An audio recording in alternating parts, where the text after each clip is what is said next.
Il-Partit Nazzjonista se jibqa' kommess li jaħdem favur kull Malti u Awċi biex jassigura li l-ebda persuna ma taqa' lura jew tkun fi żvantaġġ għas-sempliċi raġuni li jkollha xi kundizzjoni. Kienet din il-wegħda li saret mill-kap tal-Partit Nazzjonista Bernard Grech waqt żjara li jagħmel liċ-ċentru tal-Awtiżmu fil-Mosta. Bernard Grech qal li l-Partit Nazzjonista se jkun qed imexxi politika reali li tindirizza l-isfidi li wieħed jgħaddi minnhom ta' kuljum u mhux politika tal-kliem biss. Aħna nibqgħu impenjati fuq il-bżonn li jsir aktar investiment ma' tfal kollha li jkollhom diffikultajiet diversi.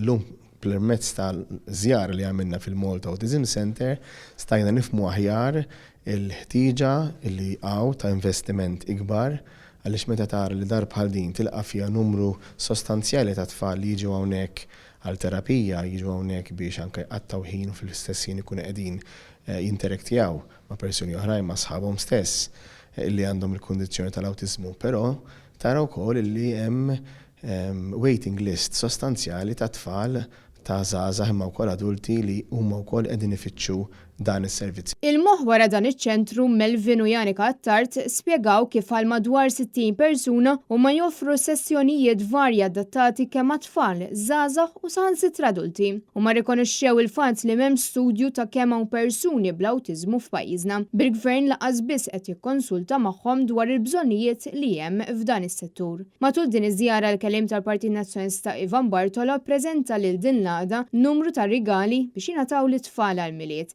Inizjattiva li qed issir għal din is-sena minnu stess fejn s'issa diġà ġabar ma' 600 rigal li qed jitqasmu lil tfal f'diversi setturi.